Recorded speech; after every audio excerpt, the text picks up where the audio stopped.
Praise the Lord. ஆண்டவருடைய நாமத்துக்கு மகிமை உண்டாவதாக.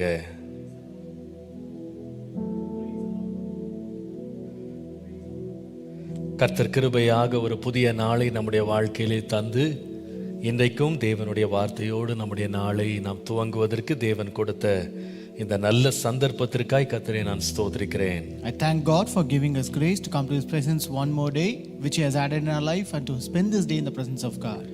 கர்த்தர் இன்றைக்கு நம்மோடு பேசுவாராக. May the Lord speak with us today. ஜெபத்தோடு நாம் இந்த தியானத்தை நாம் ஆரம்பிப்போம். Let us start this devotion with a prayer. Hallelujah.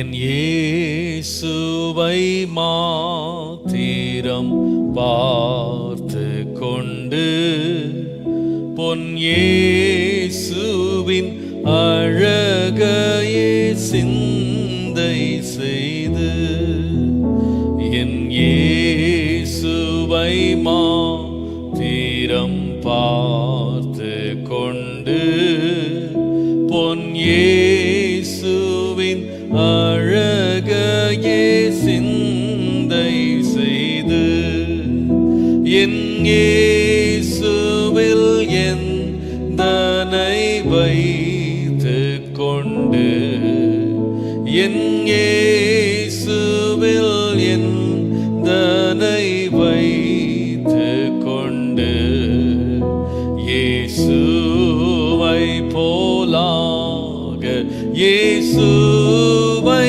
போலாக இயேசுவை போலாக நான் வாஞ்சிக்கிறேன். என் நேசரே எந்தனை காத்து கொள்ளும் என் உள்ளினில் எப்போதும் வாசம் செய்யும் என் நேசரே எந்தனை காத்து கொள்ளும் என் உள்ளினில் எப்போதும் வாசம் செய்யும் பொன்முகத்தை ஏழை நான் பார்க்க மட்டும் பொன்முகத்தை ஏழை நான் பார்க்க மட்டும் பரிசுத்தமாய் என்னை பரிசுத்தமாய் என்னை பரிசுத்தமாய் என்னை வைத்து கொள்ளும் பொன்முகத்தை ஏழை நான் பார்க்க மட்டும் பொன்முகத்தை ஏழை நான் பார்க்க மட்டும் பரிசுத்தமாய் என்னை பரிசுத்தமாய் என்னை பரிசுத்தமாய் என்னை வைத்து கொள்ளோ.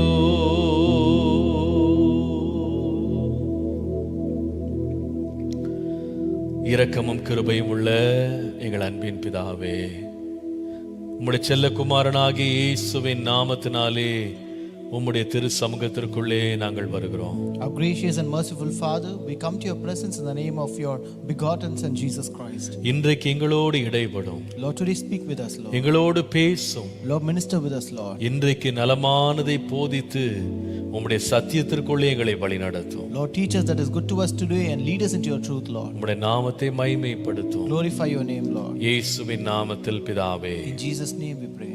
ஆமென். ஆமென். Praise the Lord. கர்த்தர் நல்லவர், கர்த்தர் பெரியவர். Praise the Lord. God is good and God is great. மீண்டும் ஒருமுறை நீதிமொழிகளிலிருந்து தியானிக்கும்படி கர்த்தர் நம்மை கொண்டு வந்ததற்காய் கர்த்தரை ஸ்தோத்திரிக்கிறேன். I thank God once again for bringing us here to meditate the devotion from Proverbs. இன்றைக்கு ஆண்டவருடைய கிருபையினாலே நாம் 113வது தியானத்திற்குள்ளே நாம் பிரவேசிக்கிறோம். By the grace of God, today we are entering 113th devotion. இம்மட்டும் நம்மை போதித்த கர்த்தர் தொடர்ந்து இன்றைக்கும் போதிப்பாராக. The Lord who taught us so far will also teach us henceforth. நீதிமொழிகளின் புஸ்தகம் 4ஆம் அதிகாரத்தினுடைய 18-19 வசனங்களை நான் வாசிக்கிறேன். Let us read Proverbs chapter 4, verses 18 and 19. 18-19. 18 and 19. நீதிமான்களுடைய பாதை நடுப்பகல் வரைக்கும் அதிகமாய் பிரகாசிக்கிற சூரிய பிரகாசம் போல் இருக்கும். But the path of the just is like the shining sun that shines ever brighter unto the perfect day. துன்மார்க்கருடைய பாதையோ கார் இருளை போல் இருக்கும், தாங்கள் இடறுவது இன்னதில் என்று அறியார்கள்.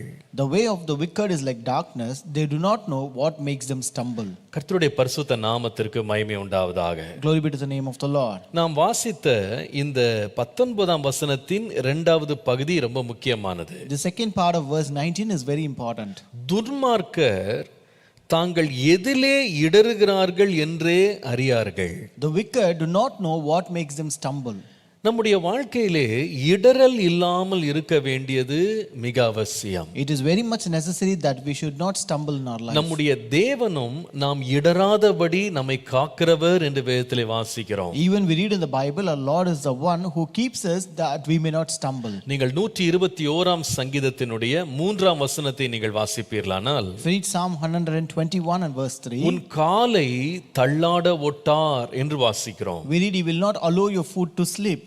116ஆம் சங்கீதத்தினுடைய 8ஆம் வசனத்தை வாசிப்பீர்களானால், If you read Psalm 116 and verse 8, என் ஆத்துமாவை மரணத்திற்கும் என் கண்ணை கண்ணீருக்கும் என் காலை இடறலுக்கும் தப்புவித்தீர் என்று சொல்லி வாசிக்கிறோம். we read, For you have rescued my soul from death, my eyes from tears, my feet from stumbling. நன்றாய் கவனிங்க.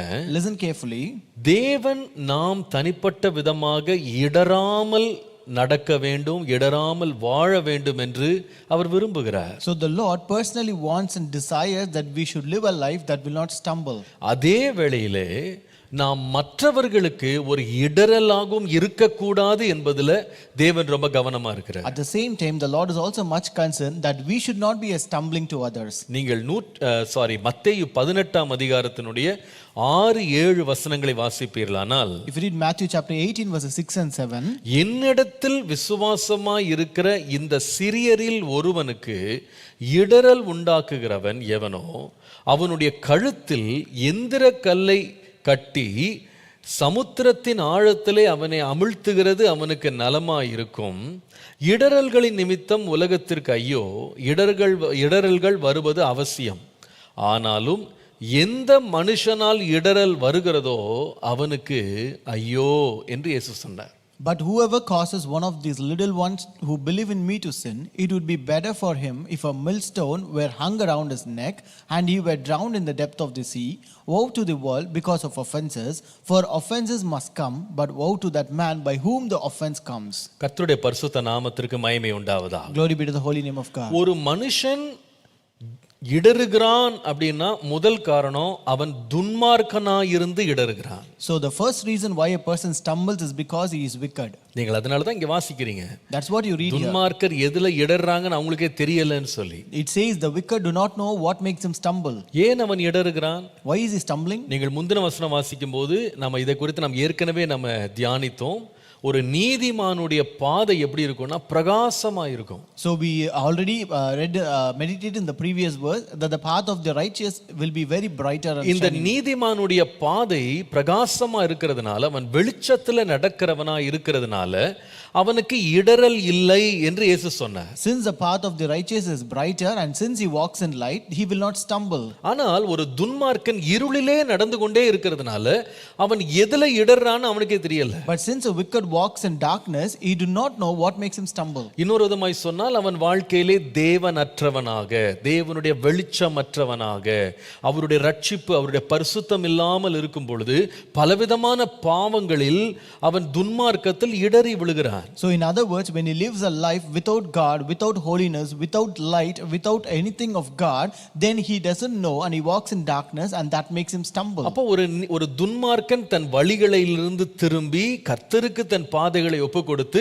வெளிச்சத்தில் நடக்கிறவனாய் இருக்கணும்ன்றது தேவனுடைய பிரியம். So God's delight is that a wicked should turn away from his ways and walk in light and live a life pleasing to God. அதை தான் நாம நீதிமொழிகள் 3ஆம் அதிகாரம் 5-6 வசனங்கள்ல வாசிக்கிறோம். That is what we read in Proverbs chapter 3 verses 5 and 6. உன் முழு இருதயத்தோடு கர்த்தரில் நம்பிக்கையாயிருந்து உன் சுய புத்தியிலே சாயாமல் உன் வழிகளெல்லாம் கர்த்தருக்கு ஒப்புவி, அவரை நினைத்துக்கொள், அப்பொழுது அவர் உன் பாதைகளை செவ்வைப்படுத்துவார். Trust in the Lord with all your heart and lean not on your own understanding. In all your ways acknowledge him and he shall direct your paths. தமிழ்ல ரொம்ப நல்லா இருக்கு, செவ்வைப்படுத்துவார். He shall set right your paths in Tamil. Correct பண்ணுவாரு, நீ இடராதபடி உன்னை செவ்வைப்படுத்துவார். He will correct your path that you may not stumble. அப்போ முதலாவது ஏன் இடறல் வருதுன்னா துன்மார்க்கத்தினால இடறல் வருது. So first, why do they stumble? It's because of wickedness. அதுவும் தேவனுக்கு பிரியம் கிடையாது. That is not pleasing to God. அதே வேளையில இடறல் எப்படியும் ஒரு மனுஷனுக்கு வரும்னு சொன்னா வேறு ஒருவன் தன்னை இடற பண்ணுவதால் இடறல் வரும். And there is also another way where a person will stumble when another person makes him to stumble. இதுவும் தேவனுக்கு பிரியமில்லை. This is also not pleasing to God. அதைதான் நாம் மத்தேயுவில வாசித்தோம். That's what we read in Matthew. என்னிடத்தில் விசுவாசமாயிருக்கிற இந்த சிறியரில் ஒருவனுக்கு இடறல் உண்டாக்குகிறவனுக்கு ஐயோ. Woe to him who causes one of these little ones who believe in me to sin. அவனுடைய கழுத்தில் ஏந்திர கல்லை கட்டி சமுத்திரத்தின் ஆழத்தில் அவனை அமிழ்த்துகிறது அவனுக்கு நலமாயிருக்கும். It would be better for him if a millstone were hung around his neck and he were drowned in the depth of the sea. அப்போ நாம தனிப்பட்ட வாழ்க்கையில பாவத்தினால் அக்கிரமத்தினால் இருளிலே விரும்பி நடந்து இடராம இருக்கணும்னு கர்த்தர் ஒரு பக்கம் விரும்புறாரு. So on one side the Lord desires that in a personal life we should not walk in darkness, we should not live a wicked life, and we should turn away from that and live a life that is in light. அதே வேளையில நாம் மற்றவர்களுக்கு இடரலாகவும் இருக்கக்கூடாது என்பதுல எச்சரிப்பா இருக்கணும். And at the same time we should be very careful that we should not be a stumbling to others. அப்படி இடற பண்ணுகிறவன் ரொம்ப பரிதபிக்கப்படத்தக்கவன். And the one who makes other one to stumble is very pathetic. இன்றைக்கு நான் ஒரு முக்கியமான ஒரு சத்தியத்தை உங்களுக்கு நான் இன்னைக்கு உங்களோட போதிக்க போறேன். Today I'm going to teach a very important truth today. எனக்கு தெரியும் இது கொஞ்சம் சென்சிட்டிவான ஒரு சப்ஜெக்ட் எனக்கு தெரியும். I know this is a very sensitive subject. But விசுவாசிகள் இதுல நீங்க ரொம்ப தெளிவுள்ளவர்களா இருக்கணும். But believers should have a clarity in this. நீங்கள் இதை நன்கு அறிந்திருக்கணும். இதை உங்க வாழ்க்கையில ரொம்ப எச்சரிப்புடனும் ஜாக்கிரதையுடனும் நீங்க கைக்கொள்ளணும். You have to know this very well and you should handle this very carefully and very with caution. இன்றைக்கு நான் உங்களோடு பேச போகிற வார்த்தையினுடைய தலைப்பு மற்றவனுக்கு இடரலாயிராதே. Today's title is Don't be a stumbling to others. மற்றவர்களுக்கு இடரலாயிராதே. Don't be a stumbling to others. கர்த்தருடைய நாமத்திற்கு மகிமை உண்டாவதாக. Glory be to the name of the Lord. நான் நினைக்கிறேன் ஒரு தேவனுடைய பிள்ளையாக ஒரு விசுவாசியாக நாம் மற்றவர்களுக்கு இடரலாயிராம இருப்பது நல்லது. And as a child of God, as a believer, it is always better for us not to be a stumbling to others. நீங்கள் வேதத்தை வாசிப்பீர்களானால் 3 பகுதிகளில் நாம மற்றவர்களுக்கு இடரலாக இருக்கக்கூடாது. So when you read the Bible, you can find in 3 places where we should not offend or be a stumbling to others. இந்த இடரல் அப்படின்ற வார்த்தை எந்த ஒரு பொருள்ல இருந்து வருதுன்னு கேட்டா தடுக்கி விழுற கல்லா இருக்க கூடாது. So this stumbling actually comes from a root where it should not be a stumbling block where people stumbling stone.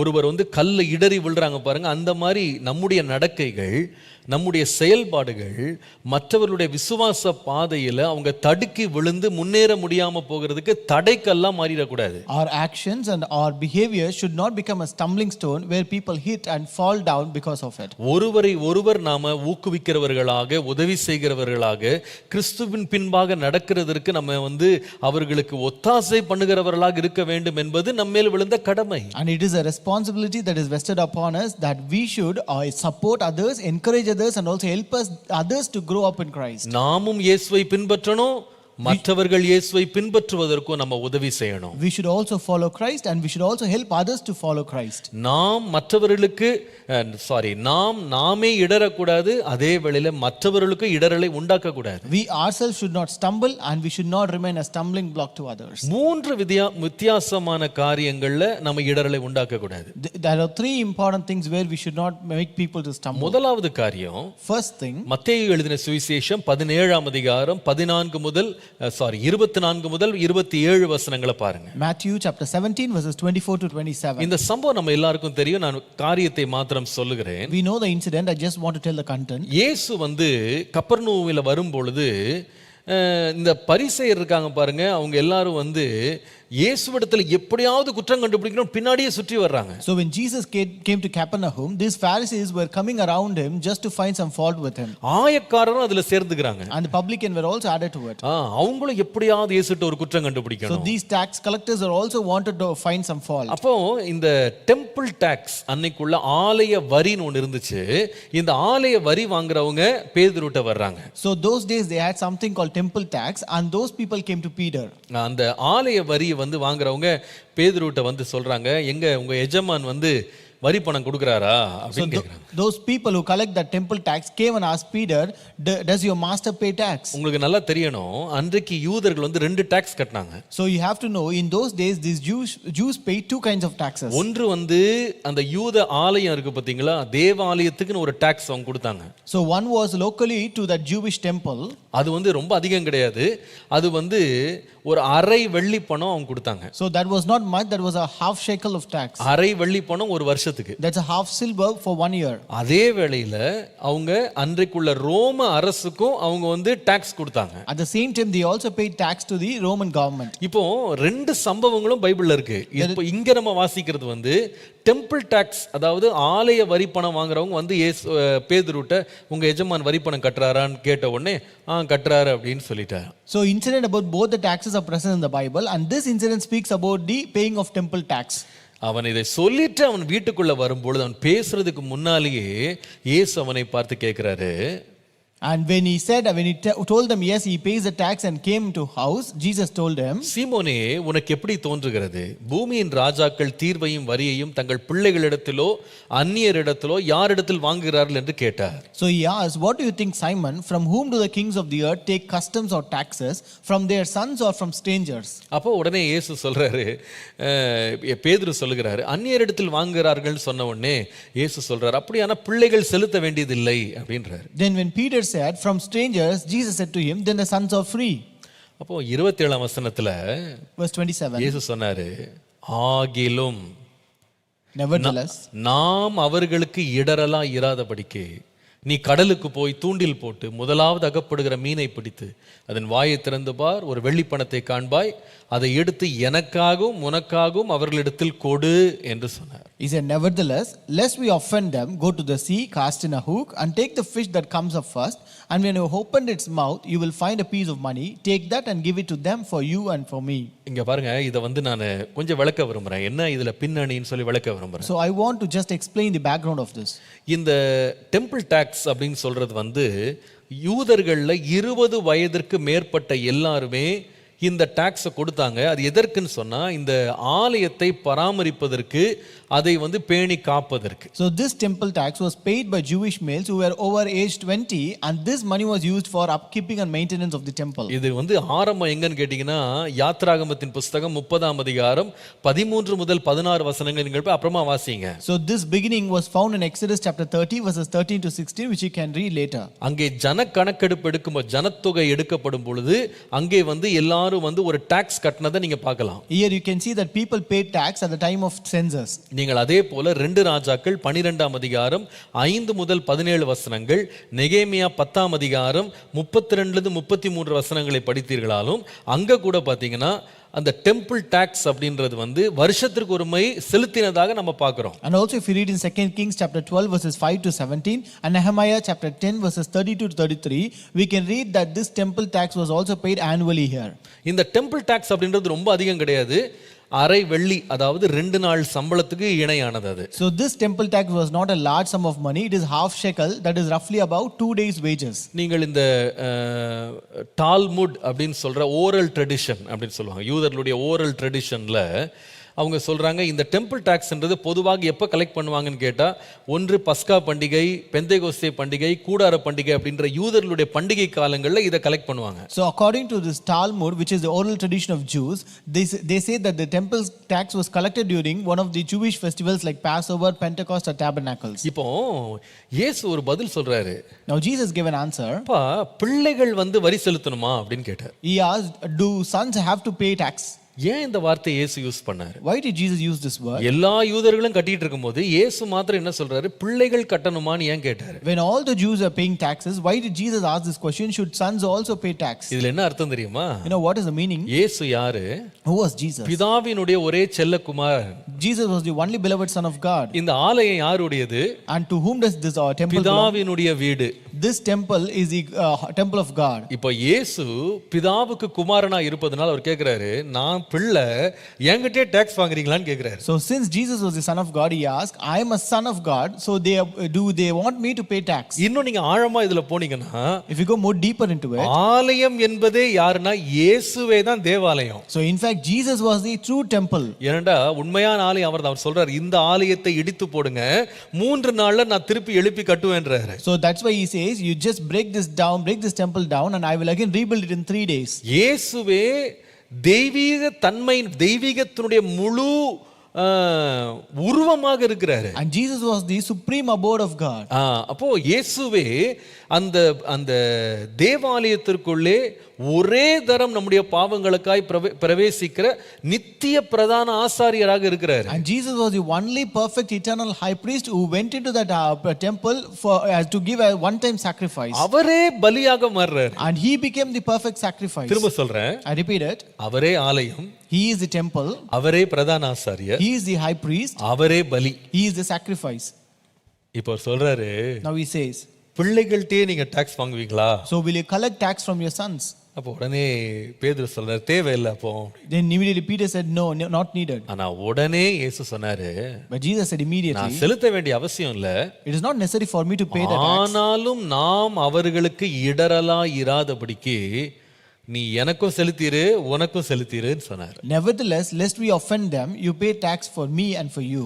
இந்த சம்பவத்தை வைத்து இயேசு ஒரு முக்கியமான பாடத்தை சொல்லி கொடுத்தார். So through this incident, Jesus was about to teach a lesson. அது என்ன தெரியுமா? You know what was that? நாம் யாருக்கு எதிலே இடரல் உண்டாக்க கூடாது என்று சொன்னால், நம்பிக்கை சார்ந்த விஷயங்கள்ல நம்ம மற்றவர்களுக்கு இடரல் உண்டாக்காம இருக்கணும். We should not offend others in matters of faith and beliefs. மறுபடியும் சொல்றேன், I repeat it. நம்பிக்கை சார்ந்த விஷயங்கள்ல நாம் மற்றவர்களுக்கு இடரல் உண்டாக்காம இருக்கணும். We should not offend others in matters of faith and beliefs. நல்லா கவனிங்க, கிறிஸ்துவுக்குள்ளே இருக்கிற நாம் சுயாதீனரா இருக்கிறோம். So we in Christ are free.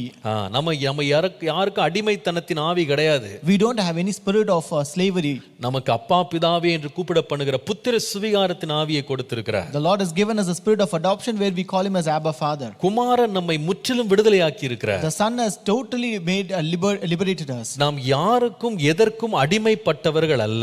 We are not bonded or we are not slave to anybody. ஆனால் ஒன்றை மறந்துடக்கூடாது, But should not forget one thing. நாம் மற்றவர்கள் இடறுவதற்கு ஏதுவாக நம்முடைய சுயாதீனத்தை நம்ம பயன்படுத்தக்கூடாது. But we should not use a liberty and freedom that others may be offended. உண்மையான சுயாதீனம் என்பது என்ன? What is true liberty? கலாத்தியர் 5:13 அப்புறமா வாசித்து பாருங்க. You can read Galatians 5:13 later. இது நமக்கு சேவை செய்வதல்ல, மற்றவர்களுக்கு நாம் சேவை செய்வது. True freedom is not serving ourselves but serving others. திரும்ப அந்த வசனத்தை வேணா வாசித்துருவோமே. Let us read that verse. கலாத்தியர் 5:13 பாருங்க. Galatians 5:13. நீங்கள் சுயாதீனத்திற்கு அழைக்கப்பட்டீர்கள், இந்த சுயாதீனத்தை நீங்கள் மாம்சத்துக்கு ஏதுவாக அனுசரியாமல் அன்பினாலே ஒருவருக்கொருவர் ஊழியம் செய்யுங்க.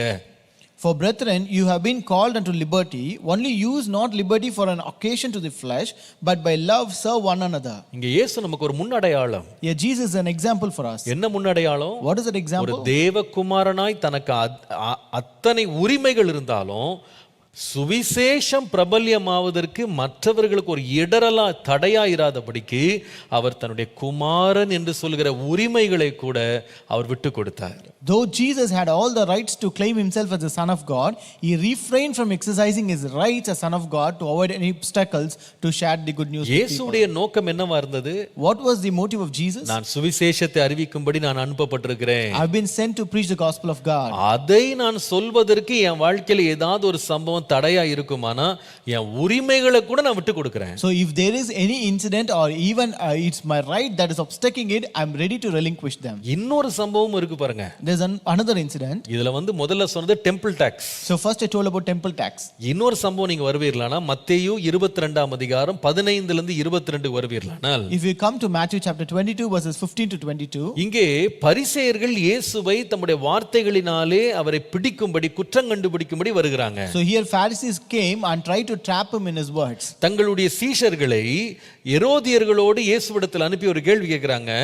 நீங்க ரொம்ப உண்மை உள்ளவர், நீங்க ரொம்ப சத்தியம் உள்ளவர், தேவனுடைய மார்க்கத்தை சத்தியமாய் போதிக்கிறவர், நீர் முகதாட்சியம் இல்லாதவர் என்று உம்மை குறித்து நாங்கெல்லாம் அறிஞ்சிருக்கிறோம். So here they sent the disciples to him along with the Herodians, and they asked, we know you are a man of integrity and that you teach the way of God in accordance with the truth. You aren't swayed by men because you pay no attention to who they are. அப்போ இவ்வளோ நீங்க உத்தமரா இருக்கிறீங்கல்ல, So you are so much of a honest நீங்க person. சொல்லுங்க, இப்போ ராயனுக்கு அல்லது ரோமருடைய பேரரசன் Caesar அவருக்கு வரி பணம் செலுத்துறது நியாயமா நியாயம் இல்லையா? Now you tell us then, what is your opinion? Is it right to pay taxes to Caesar or not? இயேசு அவர்களுடைய தந்திரத்தை அறிந்து அவர் சொல்றாரு, அவங்களோட பொல்லாத எண்ணங்கள் அணிஞ்சு சொல்றாரு, நீங்க எவ்வளோ பொல்லாத எண்ணம் உள்ளவர்களா இருந்து என்னை நீங்க சிக்க வைக்க பாக்குறீங்க, உங்க பணத்தை கொடுங்கன்னு கேட்கிறாரு. So here Jesus, knowing their evil intent, he said, you are trying to trap me, so show me the coin for paying the tax. அந்த பணத்தை கொடுத்த உடனே இயேசு அவர்களை பார்த்து சொல்றாரு, So when they gave that coin, Jesus said unto them, இதுல யாருடைய பெயர் அல்லது எழுத்து போட்டிருக்குன்னு கேட்டிருக்காங்க. he asked, whose portrait is this? அப்போ உடனே அவங்க சொல்றாங்க, இதுல ராயனுடைய படம் போட்டிருக்கு. They replied, it is Caesar's. அப்படியா? ராயனுடையதை ராயனுக்கு செலுத்துங்க, தேவனுடையதை தேவனுக்கு செலுத்துங்க. Then Jesus said, give to Caesar what is Caesar's and to God what is God's. அதுல அர்த்தம் என்னன்னா, What does it mean? கவர்மெண்ட்டுக்கு செலுத்த வேண்டிய டாக்ஸை கவர்மெண்ட்டுக்கு செலுத்துங்க, டெம்பிளுக்கு கொடுக்க வேண்டிய டாக்ஸை டெம்பிளுக்கு கொடுங்க. So you have to pay the tax that belongs to government and you have to pay the tax that you belongs to the Lord of the temple. ரொம்ப ஆச்சரியமா இருக்கு. அவங்க வேதம் சொல்லுகிறது, இதை கேட்ட உடனே அவங்க அதிசயப்பட்டாங்களா, ஆச்சரியப்பட்டாங்க. So the Bible says when they heard this, they were amazed. இவரை எதிலையுமே பிடிக்க முடியலையே. They were not able to trap him in anything. நம்முடைய அப்போ அர்த்தம் என்னன்னா, எனக்கு ரொம்ப ஆச்சரியமா இதை படிக்கும்போது, இயேசு எதை போதித்தாரோ அதை அவர் செய்தார். So it was really surprising, whatever Jesus taught, he also practiced it. அப்ப அர்த்தம் என்ன? What does it mean? இயேசு டெம்பிள் டாக்ஸ் கட்டினது மாத்திரம் இல்ல, ராயனுக்கு கொடுக்க வேண்டிய வரியும் இயேசுவே கொடுத்திருக்கிறார். So Jesus not only paid temple tax, but he also paid tax to Caesar. நான் நினைக்கிறேன் அந்த காலங்களில் யூதர்கள் டெம்பிள் டாக்ஸ், அதாவது ஆலயத்திற்குரிய வரியை கொடுக்கறதுல சந்தோஷப்பட்டாங்க. ஆனா ராயன் ஒரு வெளியிலிருந்து தங்க நாட்டை சிறைபிடித்து கொண்ட அல்லது ஆண்டு கொண்டிருக்கிற ஒரு அந்நிய ராஜாட்ட டாக்ஸ் கொடுக்கறத ரொம்ப அவங்க வெறுத்தாங்க. But in those days, these Jewish people were very happy to pay tax to the temple, but they complained and hated paying tax to this Roman Empire and the Roman emperor who actually came and took a rule over them. இந்த ரோமர்கள் இந்த யூதர்கள் மேல heavy tax, பெரிய ஒரு வரிச்சுமையை செலுத்தினாங்க. எதுக்குன்னு சொன்னா, அவங்க ராயனுடைய வீடை கட்டுறதுக்கு, அவருடைய செல்வத்தை சேர்க்கறதுக்கு, ரோடு போடுறதுக்கு, அவங்க விக்கிரக கோயில்களை கட்டுறதுக்கு எக்கச்சக்கமான டாக்ஸ் இந்த ஜனங்கள்ட்ட வாங்கினாங்க. These Roman Empire, they imposed a heavy financial burden upon these Jewish people to pay for them to maintain their houses, to build their houses, to gather their wealth and to build their Roman gods and temples. Roads, army, courts எல்லாம் இதை வச்சு தான் கட்டினாங்க. So they build everything, all the army, roads, system and codes and everything using this money. ஆனாலும் இயேசு சொன்னாரு, ராயனுக்குரியதை ராயனுக்கு செலுத்திரு. But nevertheless Jesus said, you pay to Caesar what is Caesar's. நீங்கள் இதை பவுல் இந்த வரி பணம் கட்டுறதை அவர் கையில் எடுக்கும்போது, ரோமருக்கு எழுதின நிருபம் 13ஆம் அதிகாரம் 1ஆம் வசனம் வாசிப்பீர்களானால், when Paul handles this concept, when you read in Romans chapter 13 and verse 1, 1-2 வசனங்களை பார்க்கும்போது, எந்த மனுஷனும் மேலான அதிகாரம் உள்ளவர்களுக்கு கீழ்ப்படிய கடவன், ஏனென்றால் தேவனாலே அன்றி ஒரு அதிகாரமும் இல்லை, உன்னோடு இருக்க அதிகாரங்கள் தேவனாலே நியமிக்கப்பட்டிருக்கிறது. 2ஆம் வசனம் பாருங்க, 2ஆம் வசனம், ஆதலால் அநியாயத்திற்கு அதிகாரத்திற்கு எதிர்த்து நிற்கிறவர்கள் தேவனுடைய நியாயத்திற்கு எதிர்த்து நிற்கிறான். அப்படி எதிர்த்து நிற்கிறவர்கள் தாங்களே ஆக்கினையை வருவித்துக் கொள்ளுகிறார்கள்னு போட்டிருக்கு. Everyone must submit himself to the governing authorities, for there is no authority except that which God has established. The authorities that exist have been established by God. Consequently, he who rebels against the authority is rebelling against what God has instituted, and those who do so will bring judgment on themselves. இப்போ 5ஆம் வசனத்துல இருந்து பாருங்க. From verse 5 onwards, ரொம்ப தெளிவா சொல்கிறாருங்க. he makes it very clear. ஆகையால் நீங்கள் கோபாக்கினை நிமித்தம் மாத்திரமல்ல மனசாட்சி நிமித்தமும் கீழ்ப்படிய வேண்டும். இதற்காகவே நீங்கள் வரியையும் கொடுக்கிறீர்கள். அவர்கள் இந்த வேலையை பார்த்து வருகிற தேவ ஊழியக்காரராய் இருக்கிறார்களே. Therefore, it is necessary to submit to the authorities, not only because of the possible punishment, but also because of conscience. This is also why you pay taxes, for the authorities are God's servants. 7ஆம் வசனம் பாருங்க. Verse 7. இதை விட ரொம்ப தெளிவா எழுத முடியாது. You cannot make it more clear than this. ஆகையால் யாவருக்கும் செலுத்த வேண்டிய கடமைகளை செலுத்துங்கள். எவனுக்கு வரியை செலுத்த வேண்டியதோ அவனுக்கு வரியையும், எவனுக்கு தீர்வையை செலுத்த வேண்டியதோ அவனுக்கு தீர்வையும் செலுத்துங்கள். எவனுக்கு பயப்பட வேண்டியதோ அவனுக்கு பயப்படுங்கள். எவனை கனம் பண்ண வேண்டியதோ அவனை கனம் பண்ணுங்கள். Give everyone what you owe him. If you owe taxes, pay taxes. If revenue, then revenue. If respect, then respect. If honor, then honor. கர்த்தருடைய நாமத்திற்கு மகிமை உண்டாவதாக. Glory be to the name of the Lord. ஒரு தேவனுடைய பிள்ளையாக, ஒரு கிறிஸ்தவனாக நீங்க தேவனுடைய அங்கீகரிப்பை பெற வேண்டுமானால், தேவனுடைய ஆசீர்வாதத்தையும் அவருடைய அங்கீகரிப்பையும் பெற வேண்டுமானால், நான் ரொம்ப தயவாக சொல்லுவேன், எஸ்டாப்ளிஷ்ட் ஃபெய்த்ஸ் அதை நீங்க கனம் பண்ணுங்க. So as a child of God, if you ought to be blessed and receive acknowledgement of God, then when you have this established faith, you have to pay respect to it. நீங்க அதை கனம் பண்ணிடுங்க. You have to honor them. எதற்காக? For what? உங்களுக்காக கிடையாது. Not for you. உங்களுக்கு ஒரு சுயாதீனம் இருக்கலாம். You may have a liberty. நான் என்ன வேணாலும் செய்யலாம் அப்படின்னு இருக்கலாம். You may have a freedom to do whatever you want. ஆனா நான் யாருன்னு சொன்னா கர்த்தருடைய ஊழியக்காரன். But who am I? I am a God's servant. நான் தேவனுடைய பிள்ளை. I am a child of God. நான் அநேகரை மனுஷரை பிடிக்கிறவராய் நான் அழைக்க I am being called to fish men. என்னுடைய வாழ்க்கையினாலே மற்றவர்களுக்கு இடரல் உண்டாகிறதுனால அவங்க தேவனுடைய ராஜ்யத்துக்குள்ளே வராம போறதுக்கு நான் தடையா இருக்க கூடாது. I should not become obstacle that may offend other people to enter the kingdom of God. நம்முடைய இரட்சகராகிய இயேசு கிறிஸ்து அதற்கு ஒரு முன்மாதிரியாக இருந்தார். And Jesus Christ was an example for that. நம்முடைய வாழ்க்கை இடரலற்றதா இருக்கணும். Let our life be without a stumbling. கர்த்தருடைய நாமத்திற்கு மகிமை உண்டாவதாக. Glory be to the name of the Lord. நான் இது ரொம்ப இன்னைக்கு கொஞ்சம் நேரம் எடுத்து பேசுறேன், தயவுசெய்து மன்னிச்சுக்கிடுங்க, கொஞ்சம் டைம் எக்ஸ்ட்ரா எடுக்கிறேன் இன்னைக்கு. So I'll take bit more time today. சில நம்பிக்கைகள், பழக்க வழக்கங்கள் ஒவ்வொரு தேசத்துல, ஒவ்வொரு பிராந்தியத்துல அது இருக்கிறது. So there are certain beliefs and faiths in each countries and each provinces. அதை நீங்க மறுக்க முடியாது, மாற்ற முடியாது. You cannot deny it or you cannot change it. உதாரணமா பாருங்களேன். For example, நம்ம இந்த ஏசியன் கல்ச்சர் எடுத்துக்கிட்டீங்கனாலே, சவுத் ஏஷியன், அதாவது இந்தியா, பர்மா, நேபாள், ஸ்ரீலங்கா, நீங்கள் மிடில் ஈஸ்ட் கூட போவீங்களானா, நியூசிலாண்டில் கூட சில பகுதிகள் இருக்கிறதா.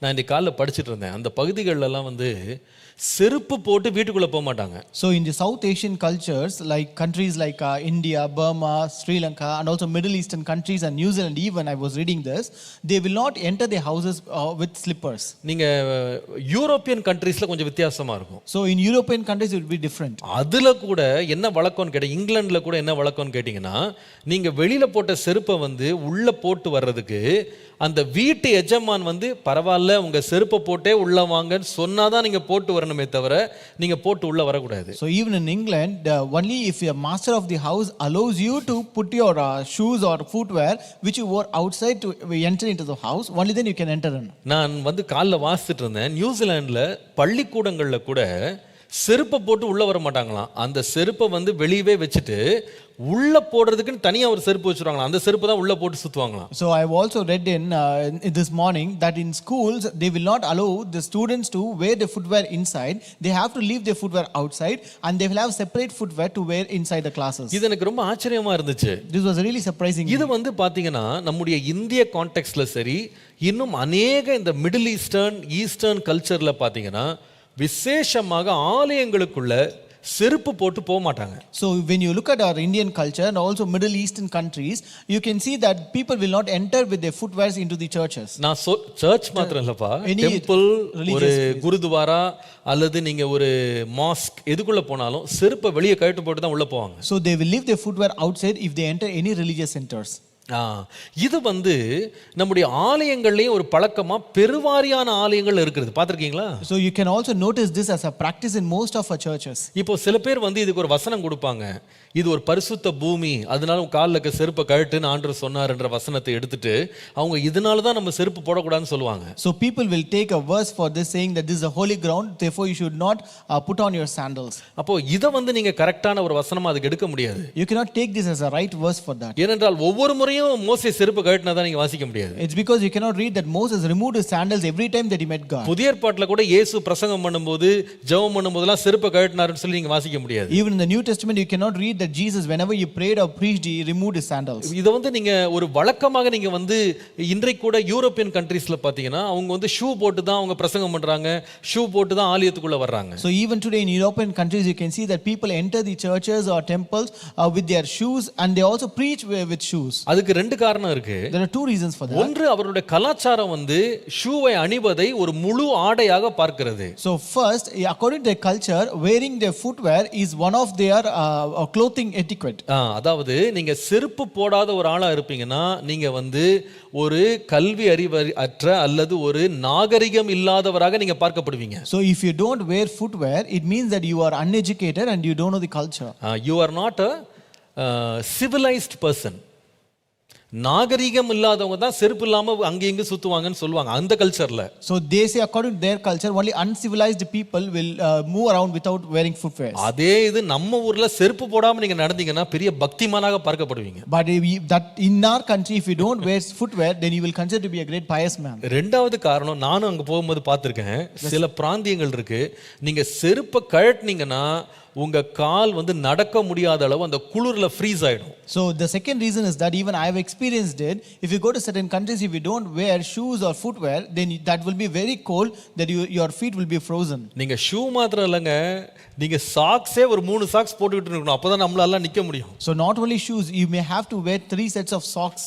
அவ்வளவு குளிரும் பனியும் அங்க இருக்கும். So you will have so much of snowfall there. இப்போ நான் என்னுடைய சத்தத்தை எனக்கு தெரியுது, உலகம் ஃபுல்லா நீ கேட்டுட்டு இருக்கீங்க எனக்கு தெரியுது. So I know everyone from this world can hear my voice now. நான் பேசுகிறது ஒருவேளை அமெரிக்கர்களுக்கோ ஐரோப்பியர்களுக்கோ பொருந்தாம இருக்கலாம். Maybe what I speak may not be suitable for Americans or Europeans. ஆனா நாம வாழ்கிற நம்முடைய தேசத்தின் கலாச்சாரம் நம்ம செருப்பு போட்டு ஆராதிப்பதை ஒரு இடரலாக இன்னொருவனுக்கு தெரியுமானால் நம்ம போடாம இருந்து கர்த்தருடைய நாமத்தை நடுவில் மகிமைப்படுத்துவதே சிறந்தது என்பது வேதத்தின்படி பொருந்தும் கருத்து. But according to our culture, if it is a stumbling block and obstacles that if we wear shoes and worship the Lord, then it is better that we remove them and worship the Lord according to the word of God. நான் என்னுடைய வாழ்க்கையில் ஒரு சம்பவம் நடந்தது. There's an incident that happened in my life. இதை நான் ஏற்கனவே ஒரு சபையில சொல்லியிருக்கேன். I've already told this in a church.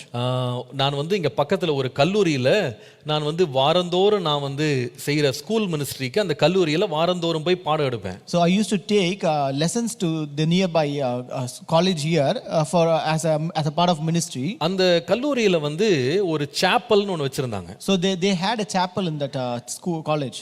சில இடத்துல ஆடிட்டோரியம்ல நடக்கும் class. So in certain schools they will conduct it in auditorium. இப்போ நான் எப்போ செய்யறது போல நான் ஷூ போட்டு தான் நான் பாட்டு பாடிட்டு நான் பிரசங்கம் பண்ணி நடந்து பிரசங்கம் பண்ணுவேன். So as per my routine I used to wear my shoes and then I used to sing songs and preach the word of God. எல்லா ஸ்டூடண்ட்ஸும் ஷூ போட்டு தான் உட்கார்ந்திருப்பாங்க. And all the students will be wearing their shoes. அப்போ அந்த கல்லூரியில நான் பாடம் எடுக்க போகும்போது அந்த பிள்ளைங்க எல்லாம் தரையில உட்கார வைக்கப்பட்டிருந்தாங்க, ஷூ எல்லாம் வெளியே விட்டுருந்தாங்க, சாப்பல்னு சொல்லிட்டு. So those in that college they made all the children to sit on the floor. They actually removed their shoes outside because it was a chapel. நான் வழக்கம் போல எல்லா இடத்துலயும் செய்யற மாதிரி நான் ஷூ போட்டு நான் போய் பாட்டு பாடி பிரசங்கம் பண்ணிட்டு நான் கிளம்பிட்டேன். So as usual like how I does in other places, I went in with my shoes, I finished my preaching and came out.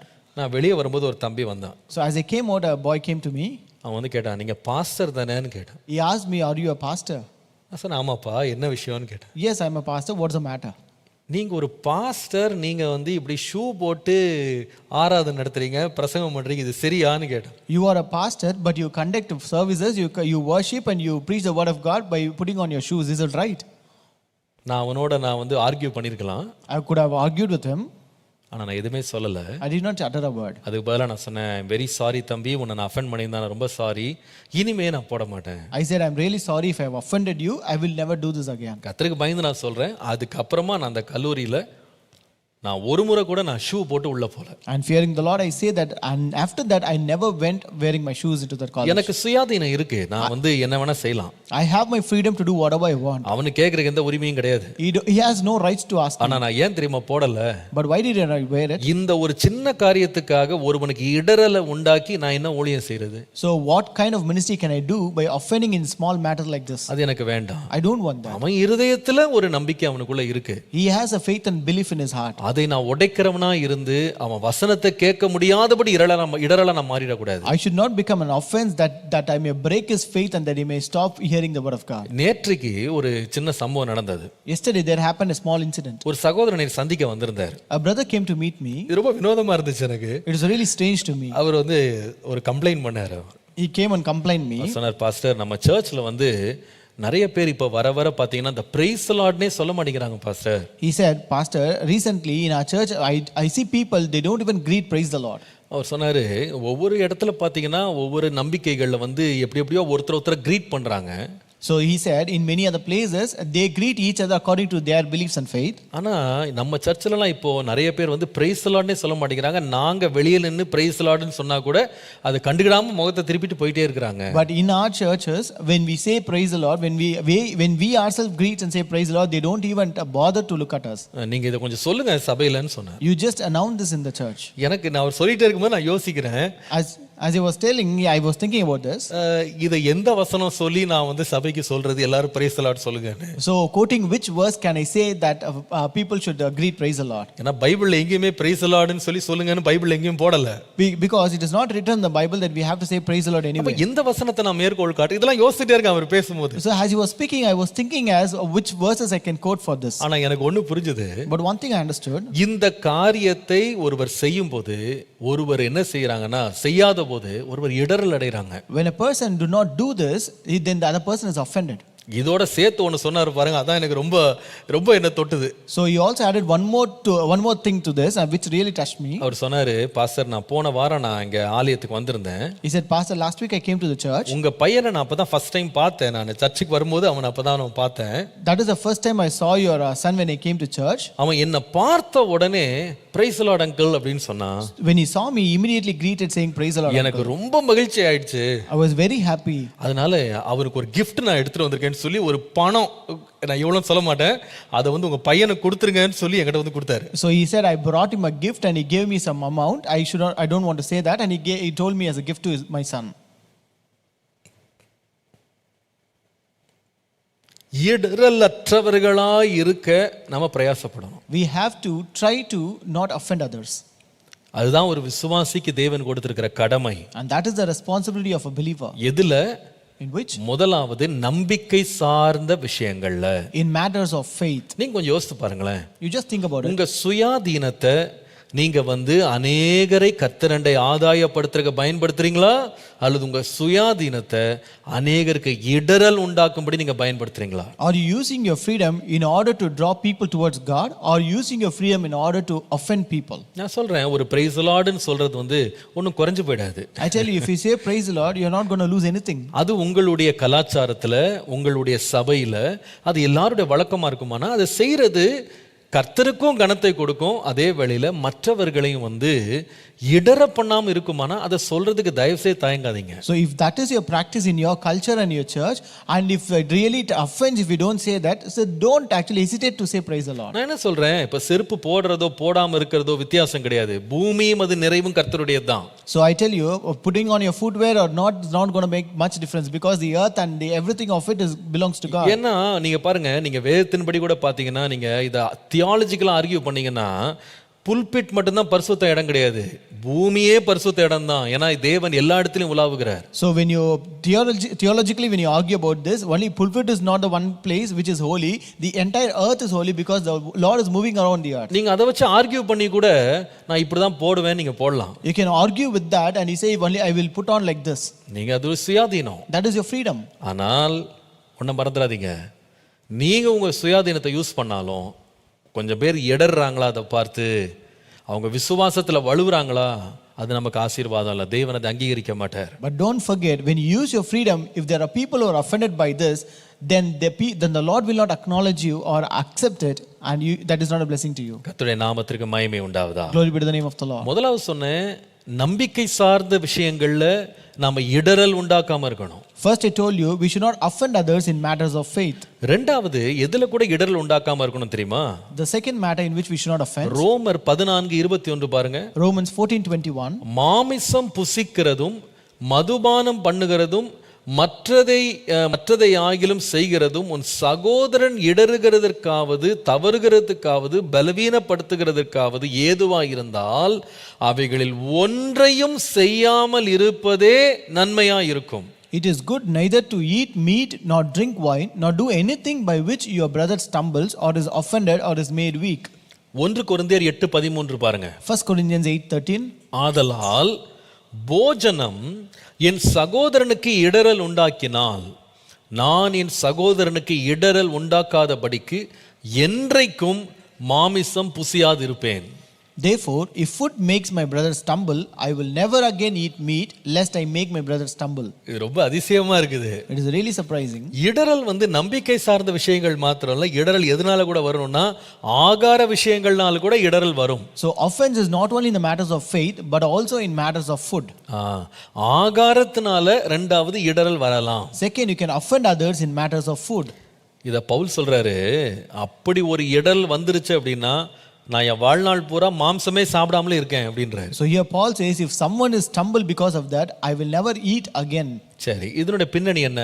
What is the background behind this? நீங்கள் ரோமர் 14:14 21 நீங்க அப்புறமா போய் வாசிங்க, அது பெரிய பகுதி. So you can go home and later read Romans chapter 14 verses 14 to 21. நீங்க இன்னும் வாசிக்கணும்னா 1 கொரிந்தியர் 10:23 போய் வாசித்து பாருங்க. And if you want to read more, you can read 1 Corinthians chapter 10 verses 23 to 33. எனக்கு எல்லாத்தையும் வாசிக்க நேரம் இல்ல. I don't have time to read everything. காரியத்தை மாத்திரம் சொல்றேன். I will explain you the content. இந்த ஆதி திருச்சபை இருக்கு பாருங்க, அவங்க இந்த ஆகார விஷயங்கள்ல ஒரு பெரிய பிரச்சனை அவர்களுக்குள்ளே வந்தது. So this early church had a great problem in matters of food.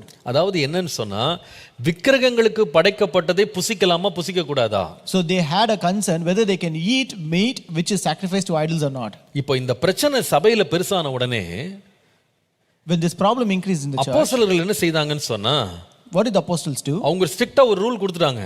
They gave a strict rule. விக்கிரகங்களுக்கு படைத்ததை நீங்க புசிக்க கூடாது. You cannot eat of meat that is being sacrificed to idols. அதாவது என்னன்னு சொன்னா, யூதர்கள் அவங்க விக்கிரகங்களுக்கு படைக்கப்பட்டதை புசிக்க மாட்டாங்க. ஆனா இந்த புறஜாதிகள்ல இருந்து வர்றாங்க பாருங்க, அவங்க சில பேர் புசித்தாங்க. So these Jews will not eat that was actually sacrificed to idols, but the other Christians who came from Gentiles, they used to eat it. இப்போ இதுல பெரிய கன்ஃபியூஷன் வந்துருச்சு. There now came a great confusion. ஒரு கூட்டம் சொல்லுது சாப்பிடலாம்னு, One group says that you can eat it, இன்னொரு கூட்டம் சாப்பிட கூடாதுன்னு சொல்லுது. the other group says you should not eat it. இதுல எது சரி? Which is right among this? பாருங்க, நல்லா நீங்க கவனிச்சீங்கன்னா, நீங்க அந்த வசன பகுதிகளை நீங்க வாசிச்சீங்கன்னா ஒரு நல்ல ஒரு பாடத்தை நீங்க படிப்பீங்க. If you read that scripture portion, you will understand a good lesson. அதுல பவுல் ரொம்ப அழகா விளக்குறாரு. Here Paul explains very beautifully. தேவன் நீங்க ஜெபம் பண்ணீங்கன்னா அது பரிசுத்தம் ஆயிடுது. So when you pray, it is actually sanctified. அவர் சொல்றாரு, ஒரு காரியத்தை விக்கிரகத்துக்கு வச்சிட்டதுனால அது அசுத்தமாக மாறாது. ஏன்னு சொன்னா விக்கிரகம் ஒன்றுமே கிடையாது, அதுக்கு ஜீவனே கிடையாது.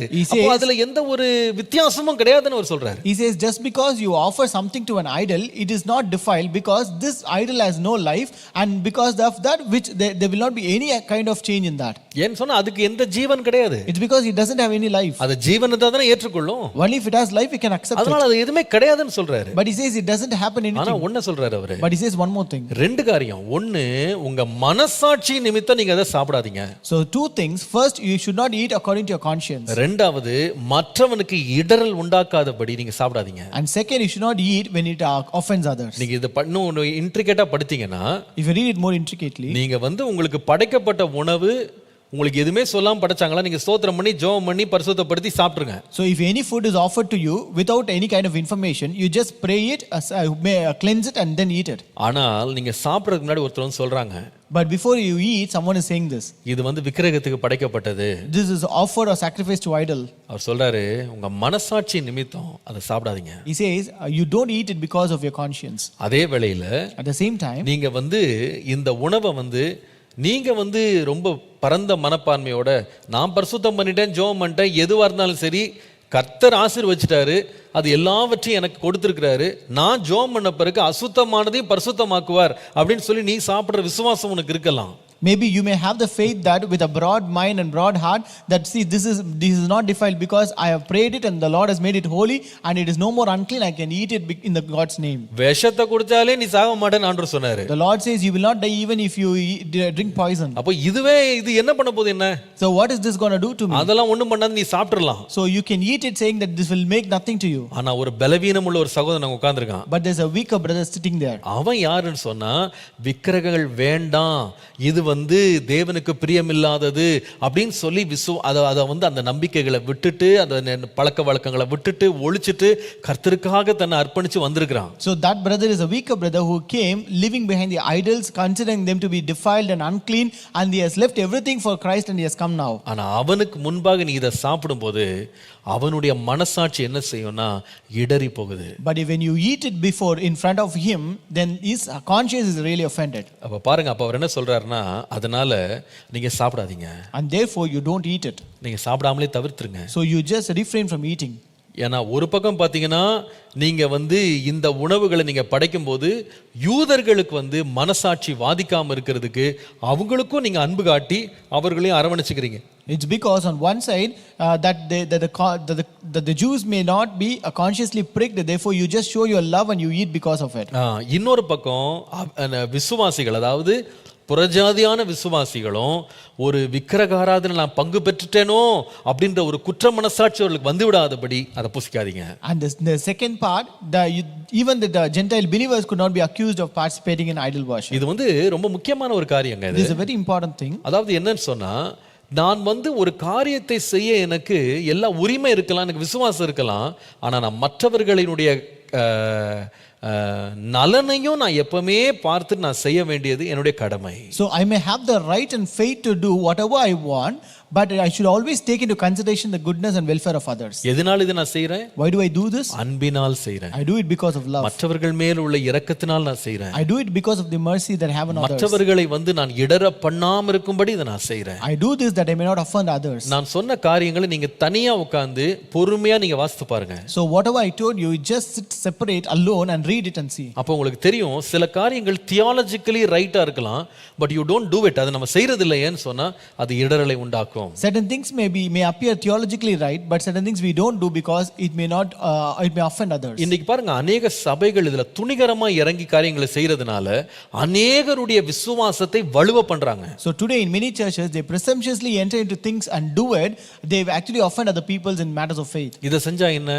What will happen if you do this? அத செஞ்சா என்ன? What will happen if you do that? சொல்லி அவங்க செய்ய சிலருடைய விசுவாசத்தை உடைச்சு போடுறாங்க. As they do that repeatedly, they break the faith of other people. பலவீனமானவர்களுடைய மனசாட்சி அவங்க வேதனைப்படுத்துறாங்க. They hurt the conscience of weaker people. நாம ஒண்ண மறந்துடக்கூடாது, நம்முடைய நலனை மாத்திரமல்ல பிறர் நலனையும் நோக்குகிறவர்களா இருக்கணும். So we should have this in mind. We should not only consider our welfare but also welfare of others. மூன்றாவது ரொம்ப முக்கியமானது, the third important thing, ரோமருக்கு எழுதின நிருபம் 16ஆம் அதிகாரம் 17 இருந்து 18 வாசிப்பீர்களானால், if you read Romans chapter 16 verses 17 and 18, நீங்கள் கற்றுக்கொண்ட உபதேசத்துக்கு விரோதமாய் பிரிவினைகளையும் இடறல்களையும் உண்டாக்குகிறவர்களை குறித்து எச்சரிக்கையாயிருந்து அவர்களை விட்டு விலக வேண்டும் என்று உங்களுக்கு புத்தி சொல்கிறேன். அப்படிப்பட்டவர்கள் நம்முடைய கர்த்தராகிய இயேசு கிறிஸ்துவுக்கு ஊழியம் செய்யாமல் தங்கள் வயிற்றுக்கே ஊழியம் செய்து நயவசனிப்பினாலும் இச்சக பேச்சினாலும் கபடில்லாதவர்களுடைய இருதயங்களை வஞ்சிக்கிறவர்களாய் இருக்கிறார்கள். Now I urge you, brethren, note those who cause divisions and offenses contrary to the doctrine which you learned, and avoid them. For those who are such do not serve our Lord Jesus Christ but their own belly, and by smooth words and flattering speech deceive the hearts of the simple. ஒரு எச்சரிப்பை பவுல் சொல்றாரு. Here Paul gives a warning. யார் யார்கிட்ட நீங்க எச்சரிப்பா இருக்கணும்னா இடரல் உண்டாக்குகிறவர்களுக்கு நீங்க எச்சரிப்பா இருக்கணும். You should be very careful about the people who offend you. அவர்களை விட்டு நீங்க விலகி வரணும். You have to refrain from them. ஏன் யார் இவங்க, இந்த யார் இடரல் உண்டாக்குறவங்கன்னு கேட்டா, Who are those people who offend? அவங்க விசுவாசிகள்ல 18ஆம் வசனத்துல சொல்றாரு, அவர்கள் நம்முடைய கர்த்தராகிய இயேசு கிறிஸ்துவுக்கு ஊழியம் செய்யாமல் தங்கள் வயிற்றுக்கு ஊழியம் செய்றாங்கன்னு சொல்றாரு. Verse 18 he says, they are those who do not serve our Lord Jesus Christ but their own belly. பாருங்க, ஊழியர்களாக கூட நாம மற்றவர்களுக்கு இடரல் உண்டாக்காம இருப்பது நல்லது. And we can also offend others in matters of ministry. நாம அதிலே ஜாக்கிரதையா இருக்கணும். We should be careful in that. நாம ஊழியம் செய்கிறோம் அப்படின்றதுக்காக என்ன வேணாலும் செய்யலாம்னு அர்த்தம் கிடையாது. Just because we do ministry doesn't mean that you can do whatever you want. ஊழியத்திலேயும் நாம இடரல் உண்டாக்காம இருக்கணும். Even in ministry we should not offend others. 2 கொரிந்தியர் 6ஆம் அதிகாரம் 3ஆம் வசனம் பாருங்க. 2 Corinthians 6:3 இந்த ஊழியம் குற்றப்படாதபடிக்கு நாங்கள் யாதொன்றிலும் இடரல் உண்டாக்காமல் எவ்விதத்திலேயும் எங்களை தேவ ஊழியக்காரராக விளங்க பண்ணுகிறோம். We give no offense in anything that our ministry may not be blamed, but in all things we commend ourselves as ministers of God. இதுக்கு அவர் செய்த ஒரு பெரிய பட்டியலே பின்னால இருக்கு. And he gives a list of things that he நீங்க பொறுமையா வாசித்து பாருங்க அத. You read it patiently. பொறுமை, உபத்திரவம், நெருக்கம், இடுக்கண், அடிகள், காவல், கலகங்கள், பிரயாசங்கள், கண்விழிப்பு, உபவாசம், கற்பு, அறிவு, நீடிய சாந்தம், தயவு, பரிசுத்த ஆவியிலும் மாயமற்ற அன்பு, சத்திய வசனத்தில், திவ்ய பலத்தில், நீதியாகிய வலது பக்கத்து ஆயுதங்களை தரித்திருக்கிறதுனாலும், கனத்திலும், கனவீனத்திலும், துர்க்கீர்த்தியிலும், நற்கீர்த்தியிலும், எத்தர் எனப்பட்டாலும், நிஜஸ்தராகவும், அறியப்பட்டவர்கள் என்றாலும், நன்றாய் தண்டிக்கப்படுகிறவர்கள் எனப்பட்டாலும், கொல்லப்பட்டவர்களாகவும், துக்கப்படுகிறவர்கள் எனப்பட்டாலும், எப்பொழுதும் சந்தோஷம் உள்ளவர்களாகவும், தரித்திரர் எனப்பட்டாலும், அநேகரை ஐஸ்வர்யமானவர்களாகவும், ஒன்றுமில்லாதவர்கள் எனப்பட்டாலும், சகலத்தை உடையவர்களாகவும் எங்களை விளங்க பண்ணுகிறோம். போதும், இது ஒரு பெரிய பட்டியல். நீங்க அப்பா வாசித்து பாருங்க. This is a big list, you can read it later. இதெல்லாம் ஏன் செய்றார் தெரியுமா? Why did he do all these things? சொல்றாரு, ஒரு ஊழியக்காரனா நான் மற்றவர்களை இடர பண்ணக்கூடாது. As a minister of God, I should not offend others. நான் இது ரொம்ப தாழ்மையா நான் சொல்லுகிறேன். I humbly say this. இது ரொம்ப அவசியம் என்று நான் நினைக்கிறேன். This is very essential, I think. கர்த்தர் ஒவ்வொருவருக்கு ஒரு குறிப்பிட்ட ஊழியத்தை ஒரு குறிப்பிட்ட கூட்டத்திற்கு செய்யும்படி கர்த்தர் நியமித்திருக்கிறார். The Lord has appointed a kind of ministry for everyone to do that ministry to a kind of people. எல்லாருக்கும் ஒரே விதமான ஊழியம் அல்ல. So everyone doesn't have the same kind of ministry. எல்லா ஊழியர்களையும் எல்லாருக்கும் ஆண்டவர் பயன்படுத்துறது இல்ல. The Lord doesn't use all the pastors to minister all the people. ஆண்டவர் ஒரு சிலரை ஒரு சில கூட்டத்திற்கென்று தேவன் பயன்படுத்துகிறார். The Lord uses certain people to certain kind of people. நாம பெற்ற ஊழியத்துல நாம இடரல் உண்டாக்காம இருக்க எச்சரிப்பா இருக்கணும். We should be very careful that we may not offend others in the ministry that we have received. இதை நான் ஊழிய பாதையில நான் வளர வளர வளர அநேக காரியங்களை நான் கற்றுக்கொள்றது கர்த்தர் கிருபை கொடுத்தார். The Lord has given me grace as I grow up in this path of ministry to learn many things in this. கர்த்தருடைய கிருபையினாலே நான் இந்த ஆலயத்திலேயே நான் வளர்க்கப்பட்டு இதே ஆலயத்துல நான் ஊழியக்காரனும் எழும்ப கர்த்தர் எனக்கு தயவு பாராட்டினார். So the Lord has given me grace to be brought up in this church and also be ordained as pastor in this church. நான் ஒரு லெகசில வர்றேன். I come in a legacy. இதனுடைய ஃபவுண்டர்ல இருந்து பாஸ்டர் ஜி சுந்தரம்ல இருந்து பாஸ்டர் எம்கே சாம் சுந்தரம், எங்க அப்பா, இவங்க எல்லாம் பின்தொடர்ந்து அவங்க வழியில நான் வந்துட்டு இருக்கேன். So I come in the path of founder Pastor Sundaram and then Pastor Sam Sundaram, then my father, then I come. இன்றைக்கு நான் இங்க நிக்கிறேன்னா நானா உருவாயிரல. So today when I stand here, it is not I myself who came here. இது எனக்கு முன்பாக பல ஆண்டுகளாக உழைத்த உழைப்பு, அவங்களுடைய பிரயாசம், அவங்களுடைய கண்விழிப்பு, அவங்களுடைய ஃபவுண்டேஷன் அஸ்திபாரத்தினுடைய விளைவா தான் இன்றைக்கு நான் இங்க நிக்கிறேன். I am just an outcome of their labor, their sleepless night for many years, their toil and their foundation that I am here. அவங்க எனக்கு பல வருடங்களாக உபதேசித்த உபதேசங்களுடைய விளைவு தான் இன்றைக்கு நான் இங்க நிக்கிறேன். So I am here as an outcome of their many years doctrine and preaching. என்னுடைய சத்தத்தை கேட்டு கொண்டிருக்கிற நிறைய பேருக்கு ஒருவேளை பாஸ்டர் சுந்தரம் அவங்களை தெரியாம இருக்கலாம், பாஸ்டர் சாம் சுந்தரம் அவங்களை நீங்க பார்க்காம இருக்கலாம், நீங்க இப்பதான் ரட்சிக்கப்பட்டிருக்கலாம். பட் நீங்க பார்க்காம இருந்தாலும் அவர்கள் என்னுடைய வாழ்க்கையில விதைத்த விதைகள், எங்க அப்பாவுடைய வாழ்க்கையில விதைத்த விதைகள், அதனுடைய விளைச்சல் இருக்கு பாருங்க, அதுதான் இன்னைக்கு நீங்க பாக்குறீங்க. So though many people who are listening to me, you would have not seen Pastor Sundaram or Pastor Sam Sundaram, but whatever they sowed in the life of my father and my life, that is what is being reaped and harvested as mine. இந்த வளர்ப்புல வளர்ந்தவர்கள் ஒரு கூட்டம் அப்படியே தொடர்ந்து வர்றாங்க. So we have a group of people who are brought up in this way. நான் எதுல எச்சரிப்பா இருக்கணும்னா, அவர்களில் ஒருவரையும் நான் இடற பண்ணாம இருக்கிறதுக்கு தேவ கிருபையை பற்றி கொண்டு என்னால் இயன்ற மட்டும் நான் பிரயாசப்படணும். So I should be very careful that may not offend that kind of group of people, that I may hold on to the word of God. இப்போ சில காரியங்கள் எனக்கு கொஞ்சம் வினோதமா தான் இருக்கு. So certain things are really strange to me. இப்போ நீங்க அப்பாவுடைய சாட்சியை நீங்க கேட்டிருப்பீங்க. You would have heard the testimony of a father. அதுல அப்பா ஒரு காரியத்தை சொல்லுவாங்க. அதுல பிரதர் ஜிபிஎஸ் ராபின்சன் அவங்க கேட்குறாங்க அப்பாட்ட, பாஸ்டர் நீங்க ஏன் எப்பவுமே எங்க போனாலும் இந்த ஒயிட் ஜிப்பா வேஷ்டி போட்டிருக்கீங்க, ஏன் அப்படி போட்டிருக்கீங்கன்னு கேட்குறாரு. So pastor brother GPS Robinson would have asked our father, why do you wear this veshti and jibba always wherever you go?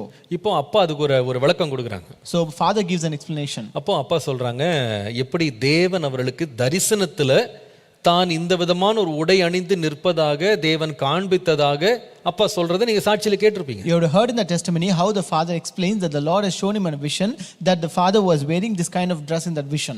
அது மாத்திரம் இல்ல, அப்பா இன்னொரு சம்பவம் கூட சொல்லுவாங்க. துணி எடுக்க போகும்போது எப்படி இவங்க கேட்காமலே அந்த துணி கடைக்காரன் தனக்கு வெள்ளை உடையை அவன் எடுத்து வெட்டி கொடுக்கறதுக்கு இவ்வளவு விலைன்னு சொல்லி அவன் சொன்னதாக சொல்றாங்க. And father also told another incident where he went to buy some garments, but that without him asking, that shopkeeper gave him this white garments, he gave that garments to him. பாருங்க, இப்போ எனக்கு என்ன பத்தி நீங்க கேட்டீங்கன்னா, if you ask me, தாழ்மையா நான் சொல்றேன், I tell you humbly, உண்மையா எனக்கு அந்த மாதிரி எதை தரிசனமோ ஆண்டவர் எனக்கு காட்டல. Truly the Lord did not show me any kind of vision. ஆண்டவர் ஊழியத்துக்கு அழைத்தார் என்பது எனக்கு ரொம்ப நிச்சயம் உண்டு. And I have a full assurance that the Lord has called me for his ministry. கர்த்தர் இந்த சபையில தான் என்னை ஊழியத்துக்கு வைத்திருக்கிறார் என்பதுல எனக்கு நிச்சயம் உண்டு. And I have the assurance that the Lord has kept me for his ministry in this church. But அப்பா சொன்ன எந்த ஒரு அனுபவமும் எனக்கு கிடையாது. But I don't have any experience which my father has. நானும் அந்த கடைக்கு போயிருக்கேன். Even I have gone to that shop. என்கிட்ட யாரும் வேஷ்டி போடுறீங்களா ஜிப்பா போடுறீங்களான்னு கேட்டதில்லை. No one asked me you going to wear a veshti or a dhoti or whatever you want. ஆண்டவர் எனக்கு தரிசனத்துல இந்த மாதிரி ஒரு உடை போட்டு நிக்கிறதாக எனக்கு தரிசனத்துல காட்டல. Even God also did not show me in any kind of vision that I am wearing such kind of garment. ஆனா நான் ஏன் இத போடுறேன்? But why do I wear this? ஒரே ஒரு காரணம், முக்கியமான காரணம். Only one an important reason. நிறைய ரீசன்ஸ் இருக்கு, அதுல ஒரு முக்கியமான காரணம். There are many reasons, but one important reason among that, இடறல் உண்டாக்காதபடிக்கு, that I may not offend others. இடறல் உண்டாக்காதபடி, that I may not offend others. இன்னும் நிறைய காரணங்கள் இருக்கு, அது நான் சொல்ல முடியும். There are many other reasons which I can list. அது ரொம்ப பர்சனலா எனக்குள்ள ஆண்டவர் சில காரியங்களை போதித்தது. There are certain things which the Lord personally taught in me. அது நான் இன்னொரு முறை வாய்ப்பு வரும்போது நான் சொல்றேன். So next time when I get a chance I will tell that. ஒரு முறை நான் இங்க VBS நடந்துச்சு. Once there was VBS over here. அதுல அந்த டீனேஜ் பிள்ளைகளுக்கு கிளாஸ் எடுக்கிறதுக்காக நான் கிளாஸ் எடுக்க நான் மேல போனேன். I went up there to take classes for teenage people. எல்லாமே 13 to 16 அந்த பிள்ளைங்க VBSல சூப்பர் சீனியர் அந்த சீனியர் கிளாஸ் எடுக்க போனேன். So they are between 13 to 16 years old. நான் பொதுவாகவே ரொம்ப சிம்பிளா Dress தான் போடுவேன். எனக்கு ஆடம்பர Dress எனக்கு பிடிக்காது. Generally I wear very simple dress. அப்போ நான் நினைக்கிறேன் ஒரு க்ரீம் கலர் ஒரு பேண்ட் ஒரு ஒயிட் காட்டன் ஷர்ட் போட்டு நான் கிளாஸ் எடுக்க போனேன். So that was a cream color pant which I wore and a white cotton shirt. அப்போ அப்பா ஆஃபீஸில் உட்காந்துட்டு அவங்க அங்கே அந்த சிசிடிவியில் பார்த்துட்டு முடிச்சு வந்த உடனே என்கிட்ட சொன்னாங்க. So father was watching me in the CCTV camera which he had in his room, and he called me when I came back. சொன்னாங்க, இது நீ ஊழியக்காரன் தானே? See, you are a pastor. இங்க வர்றவங்களும் சபை பிள்ளைங்க தானே? And whoever comes here they belong to a church, right? நீ ஏன் ஒரு ஊழியக்காரனை போல நீ எப்பவும் போடுற மாதிரி Dress போட்டு ஏன் நீ போக மாட்டேங்கற? So why you not wearing like a pastor as you wear always? எனக்கு சங்கடமா தான் இருந்துச்சு அது. So I was a bit embarrassed. ஆனா நான் வீட்டுக்கு போய் நான் யோசிச்சேன். So I went home and thought about it. ஒரு சின்ன கீழ்ப்படிதலால நான் ஒன்னும் குறைஞ்சு போய்ட போறது இல்ல. So I'm not going to lose anything because of this small obedience. நான் தான் ஜீவனே வெறுத்து தான் ஊழியத்துக்கு வந்திருக்கேன். So I have actually hated my life and came for this ministry. இதுல என்ன இருக்கு? So what is there in this? சொல்றாங்களா சரி போடுறோம், அடுத்த நாள் VBSக்கு அதுதான் இதே Dress தான் போட்டு வந்தேன். So from next day onwards I just wore the same garments. இன்னொரு முறை இதே போல இதுக்கு முன்னாலே ஒரு சம்பவம் நடந்திருக்கு. ஒரு யூத் மீட்டிங்ல நான் பேசுறதுக்காக நான் எப்பவுமே வழக்கமா யூத் மீட்டிங்ல ஒரு ஹாஃப் ஷர்ட் ஒயிட் ஷர்ட் ஒரு சாதாரண ஒரு க்ரீம் பேண்ட்டோ கிரே பேண்ட்டோ ஏதோ போட்டு வருவேன். So usually when I want to speak in youth meetings I used to wear a half white shirt and a cream color pant or a grey color pant. அன்றைக்கு அந்த youth மீட்டிங்கை Sunday மார்னிங்ல youth meeting நடந்ததாக announcement போட்டாங்க. அப்பா உட்கார்ந்து பார்த்துட்டு இருந்தாங்க. So that Sunday morning they had announced in that announcement and the pastor was watching that. அப்பா பார்த்துட்டு நான் இன்னொரு நேரம் ஆஃபீஸ் போகும்போது சொன்னாங்க, நீ யூத் மீட்டிங் நடத்துறதுல நல்லா இருக்கு மீட்டிங்லாம், ஆனா நீ ஏன் வந்து அங்க ஒரு தனியா ஒரு இது டிஃப்ரெண்டா இருக்க, நீ நம்ம சர்ச்சு தானே இது, நீ எப்பவும் போடுறது போலவே போட்டு போன்னு சொன்னாங்க. Father told me when I went to his office room, see, you are conducting his youth meeting, which is very nice, but why do you wear other dress, kind of dress? Because this is church, right? You can wear the same dress which you wear always. அவங்க சொல்லும்போது எனக்கு 42 வயசு. I was 42 years old when he told me this. கல்யாணம் ஆச்சு, ஒரு பையன் இருக்கான். I'm married and I have a son. அந்த நேரம் எனக்கு ரொம்ப கோவம் வந்துருச்சு எனக்கு. And I was really angry then. மனசுல ரொம்ப நான் புண்பட்டேன். I was really hurt in my heart. 42 வயசுல என்ன Dress போடணும்னு அவன் சொல்லி கொடுக்குறாங்களா? He is teaching me what to wear at the age of 42 years. நான் அப்படி ஒன்றும் அலங்காரமா Dress ஒன்றும் போடல. I did not wear something more grand. ஆமா, ஆடம்பரமா நான் ஒன்றும் போடலையே. I did not wear some expensive சாதாரண clothing. சிம்பிள் Dress தான் போட்டிருந்தேன். It is an ordinary simple dress. ஸ்டேஜ்ல நிக்கும்போது அப்படி இருக்காதுன்னு சொல்லிட்டாங்களே. He said you don't wear this when you are on stage. ரொம்ப கோவமாயிட்டேன் நானு. I was really angry. அப்போ அன்னைக்கு youth meeting. And that day was youth meeting. நான் உடனே வீட்ல இருந்து கிளம்புனேன். அடுத்த மாசம் youth meeting. That was the next month youth meeting where I started from my home. எப்பவும் போடுறது போல அதே ஒயிட் ஷர்ட், அதே கிரீம் பேண்ட போட்டு வீட்டை விட்டு கிளம்பிட்டேன். As usual, the same white shirt and cream pant. I started from my home. கார்ல ஏறி உட்கார்ந்து பாதி வழி வந்துட்டேன். இந்த வைஷ்ணவி நகர் வரைக்கும் வந்துட்டேன். I came half the way. I came half the way in my car. பாதி வழியில வரும்போது ஆவியானவர் கிட்ட பேசினாரு. As I came half the way, the Holy Spirit began to speak with me. உனக்கே உங்க அப்பா அம்மாவை கீழ்ப்படிறதுக்கு ஒரு தாழ்மை இல்லையே, நீ என்ன போய் பிள்ளைகளுக்கு போய் பிரசங்கம் பண்றது? You don't have a humility to obey your parent and father. Then what is that you gonna go and teach the children? அப்ப என் மனசுல ஆண்டவர்ட்ட, நான் ஆவியானவர்ட்ட நான் பேசுறேன். ஆண்டவர் எனக்கு ஒரு வசனம் காட்டுங்க, எனக்கு ஒரு தரிசனம் காட்டுங்க, நான் மாறிடுறேன். I'm speaking with the Holy Spirit. Lord, show me a vision or show me a word, then I will change. ஆண்டவர் சொன்னாரு, The Lord told me, பிள்ளைகளே, உங்கள் பெற்றோருக்கு கர்த்தருக்குள் கீழ்ப்படியுங்கள், இதுவே நியாயம். children, obey your parents in the Lord, for this is right. அவ்வளோதாங்க. Meeting நான் கரெக்டாக 7 o'clock வரணும். நான் அப்படியே யூ டர்ன் பண்ணிட்டு திரும்ப வீட்டுக்கு போனேன். I should reach here to the meeting by 7 o'clock, but I took a U-turn and went again to home. திரும்பி காலிங் பெல் அடிச்சா என் வைஃப் என்னை பார்த்து என்ன ஆச்சுன்னு பதறினாங்க. When I rang the calling bell, my wife was really shocked at me. நான் ஒன்றுமே பேசல, நேராக உள்ளே போனேன். I went in. அந்த ட்ரெஸ்ஸை கழட்டிட்டு I removed the dress. இதே ட்ரெஸ்ஸை எடுத்து போட்டுட்டு I put on this dress. கார்ல ஏறி நான் நேராக மீட்டிங் வந்துட்டேன். I came in my car to this meeting. நான் வர்றதுக்கு ஒரு 10 நிமிஷம் லேட் ஆயிடுச்சு. It was 10 minutes delay when I came here. ஆனால் ஆவியானவர் எனக்குள்ள ஒரு பெரிய சமாதானத்தை தந்தார். But the Holy Spirit gave me a great peace in my heart. ஒரு மன தெளிவை தந்தார். He gave me a clarity of my heart. நான் உங்களுக்கு இதெல்லாம் ஏன் உங்களுக்கு சொல்றேன்னு சொன்னா, Why do I say all these things? நம்ம எப்படி வேணா இருக்கலாம்ன்ற உரிமை நமக்கு இருக்கு. We have the rights to live however we want. நாம நினைச்சதை செய்யறதுக்கு எந்த தடையுமே கிடையாது. There is no obstacle to do whatever we think. கிறிஸ்துவுக்குள்ளே நாம வந்து சுயாதீனராய் இருக்கிறோம். Even in Christ we are in liberty. But நமக்குள்ள எப்பொழுதுமே ஒரு உணர்வு இருக்கணும். But we should have a thought in us. நானும் தனிப்பட்ட விதமா இடறக்கூடாது. I should not stumble or offend myself personally. மற்றவர்களுக்கு ஒரு இடறலாக நான் இருக்கக்கூடாது. And I should not be a stumbling stone to others. எதுலெல்லாம்? Where? முதலாவது நம்பிக்கைகள்ல நான் இடறல் உண்டாக்க கூடாது. I should not offend others in matters of faith. சட்டதிட்டங்கள்ல நான் இடறல் உண்டாக்க கூடாது. I should not offend others in matters of beliefs. அதனால தான் இயேசு வந்து டெம்பிள் டாக்ஸையும் கட்டினாரு, கவர்மெண்ட் டாக்ஸையும் கட்டினாரு. That's why Jesus paid the temple tax and also the government tax.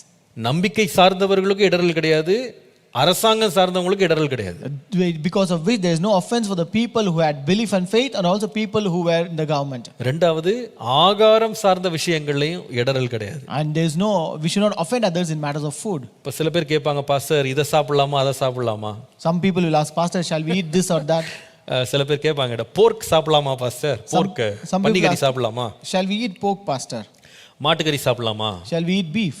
அப்ப நீங்க பைபிள் படி பாத்தீங்கன்னா, according to Bible, பேதுரு கிடைச்ச தரிசனம் என்ன? What was the vision given to Peter? சகல விதமான சுத்த மிருகங்கள் அசுத்த மிருகங்கள் எல்லாமே இறங்கி வருது கூடையில. So all the clean and unclean beasts are coming down in the basket. ஆண்டவர் அடிச்சு புசின்றாரு.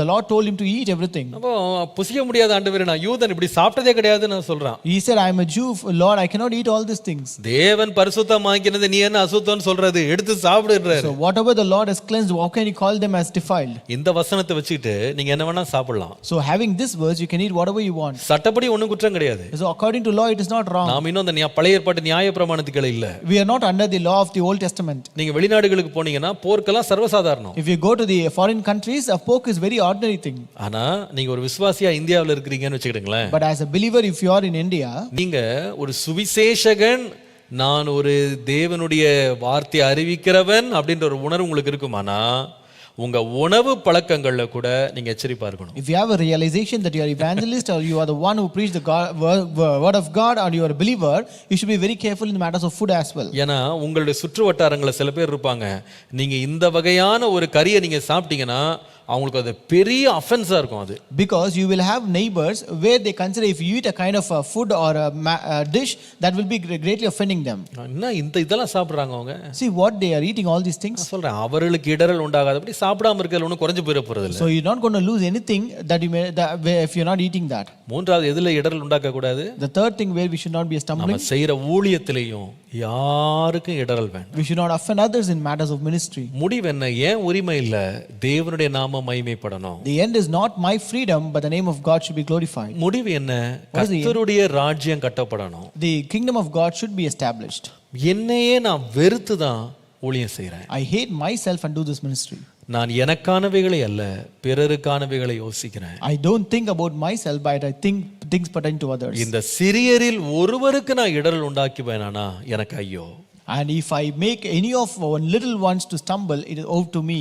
என்னுடைய கழுத்துல அப்போ ஒரு எந்திரக்கல்ல கட்டி கடல்ல தூக்கி போட நலமா இருக்கும்னு ஆண்டவர் சொன்னாரு. The Lord says it would be better if a millstone were hung around my neck and cast me into the sea. நான் இடரல் உண்டாக்காதபடி கர்த்தாவே என்னை காத்துக்கொள்ளும். Lord, keep me that I may not be a stumbling to others, Lord. நான் இந்த வேத பகுதிகள் உங்களுக்கு சொன்னதெல்லாம் நீங்க வீட்ல போய் பொறுமையா வாசித்து பாருங்க. So all the scripture portion which I told you, you go home and read patiently. கர்த்தர் தாமே நம்மோடு பேசுவாராக. May the Lord speak with us. கர்த்தர் நம்மோடு இடைப்படுவாராக. May the Lord minister with us. ஜெபம் பண்ணுவோமா? Shall we pray? அன்பின் ஆண்டவரே, எங்களோடு பேசின நல் வார்த்தைகளுக்காக உமக்கு நன்றி. Loving God, thank you for the good words that have spoken with us.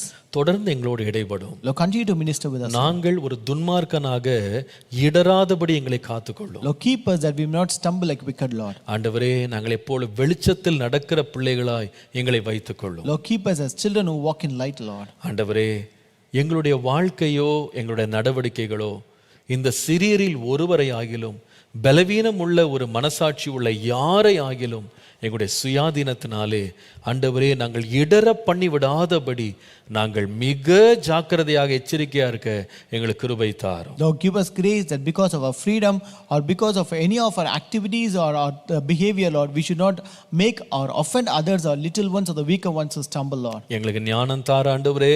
Lord, give us wisdom, Lord. எங்கள் வாழ்க்கையில் ஏதாவது தவறுகள் நாங்கள் அறியாமல் செய்திருந்தால் எங்களை மன்னித்து கர்த்தாவே எங்களை மீண்டும் உமக்குள்ளே கட்டி எழுப்பும். Lord, is there any flaws or mistakes that we have committed unaware, Lord, forgive us, and again, Lord, make us build up in you, Lord. எங்கள் மூலமாய் உம்முடைய நாமம் தூஷிக்கப்படாதபடிக்கு எங்களை நீர் பத்திரமாய் பாதுகாத்துக்கொள்ளும். Lord, keep us, Lord, protective that your name may not be blasphemed through us. உம்முடைய நாமம் மாத்திரம் எங்கள் வாழ்க்கையின் மூலமாய் மகிமைப்படட்டும். Let your name alone be magnified through our life, நாங்கள் Lord. புசித்தாலும் குடித்தாலும் எதை செய்தாலும் உம்முடைய நாமத்தின் மகிமைக்காய் மாத்திரம் செய்ய எங்களுக்கு அருள் புரியும். Lord, no matter whether we eat, drink or do anything, let us do only for the glory of your name, Lord. இயேசுவின் நாமத்தில் பிதாவே. In Jesus' name we pray. Amen. Amen.